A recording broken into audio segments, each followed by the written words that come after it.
Welcome to PreMath. In this video, we have got this green square inscribed in a right triangle ABC, as you can see in this diagram, and the dimensions for this right triangle ABC are 3 and 4. Now we are going to calculate the area of this green square. Please don't forget to give a thumbs up and subscribe. Let me make it very clear that this figure may not be 100% true to the scale. Let's go ahead and get started with the solution, and here's the very first thing we can see. We are dealing with this right triangle ABC. And now let's recall the special 3, 4, 5 triangle, as you can see over here.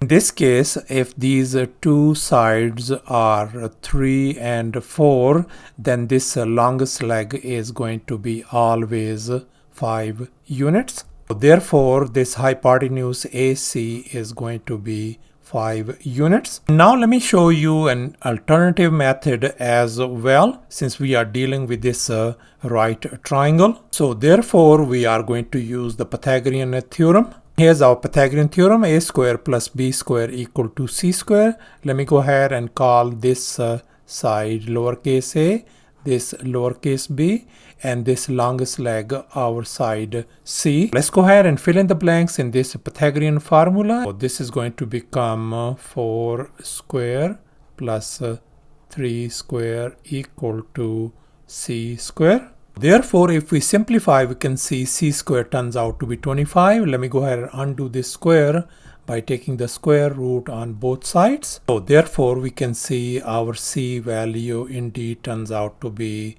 5 units. Therefore, our this longest leg is 5 units. And here's our next step. Let's assume that alpha and beta are our two complementary angles.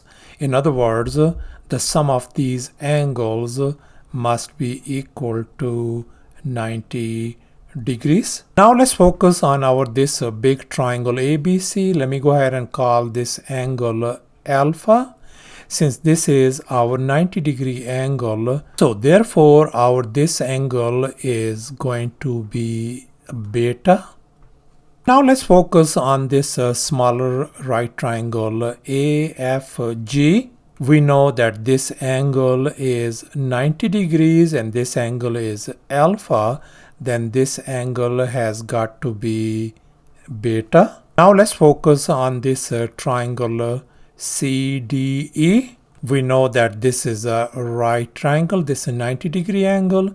If this angle is beta, then this angle has got to be alpha, since alpha and beta are complementary angles. Now finally, we know that this angle is 90 degrees, this angle is beta, then this angle has got to be alpha. Finally, let's focus on this triangle FBE. We know that this is a 90-degree angle, so therefore this angle has got to be beta. Now in this next step, let's focus on this big triangle ABC and these two triangles as well, this one and this one.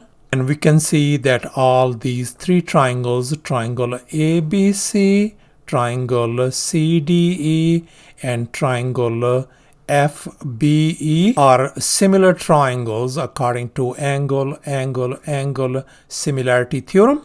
And now let's focus on this triangle FBE. And we can see it's this hypotenuse EF is proportional to this longest leg in this big triangle, which is 5.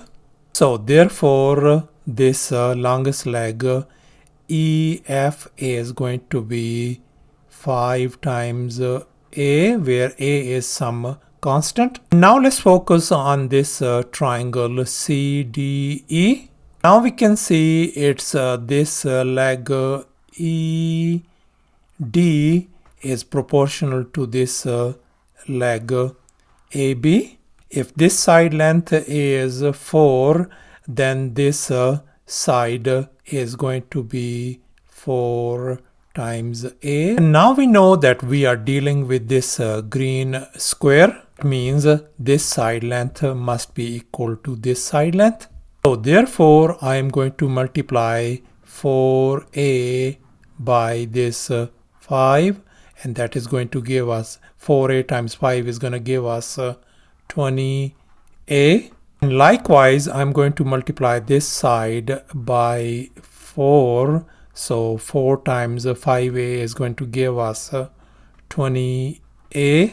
And now let's focus on this triangle, smaller one, EBF. We know that this side length FB is proportional to this big side AB. If this side length is 4, then this side length is going to be a 4, and then we're going to multiply times 4 as well. So this is going to become 16A, and this side length EB is going to be proportional to this big side length, which is 3.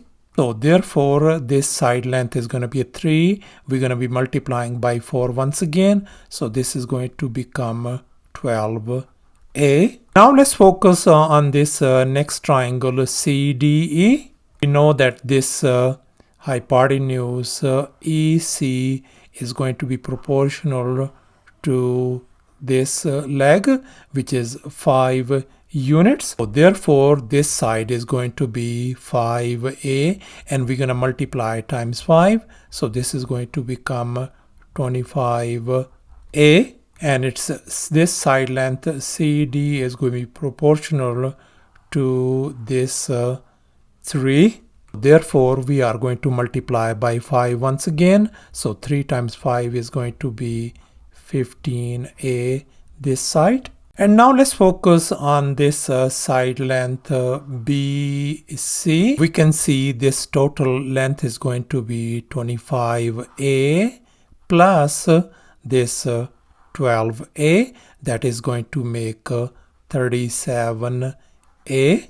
We can also see that this side length BC is equal to 3 as well. Therefore we can equate this 3 equals to this total length is 37A. Let me go ahead and write down 37A equals to 3. Now let's divide both sides by 37. This is gone. So therefore our A value turns out to be 3 divided by 37. Now we know that the side length of this green square is 20A over here. So let me go ahead and multiply both sides of this equation by 20 on this side and 20 on this side as well. So therefore 20A turns out to be equal to 60 divided by 37. So therefore we conclude that the side length of this green square equals to 60 divided by 37. And here's our final step. Let's go ahead and calculate the area of this green square now. Now let's recall the area of a square formula, area equal to S square. Therefore the area of this green square is going to be simply square of this number, 60 divided by 37 whole square, and this is equal to 3600 divided by 1369, and that is approximately equal to 2.63 square units. So thus the area of this green square turns out to be approximately equal to 2.63 square units. Thanks for watching, and please don't forget to subscribe to my channel for more exciting videos. Bye.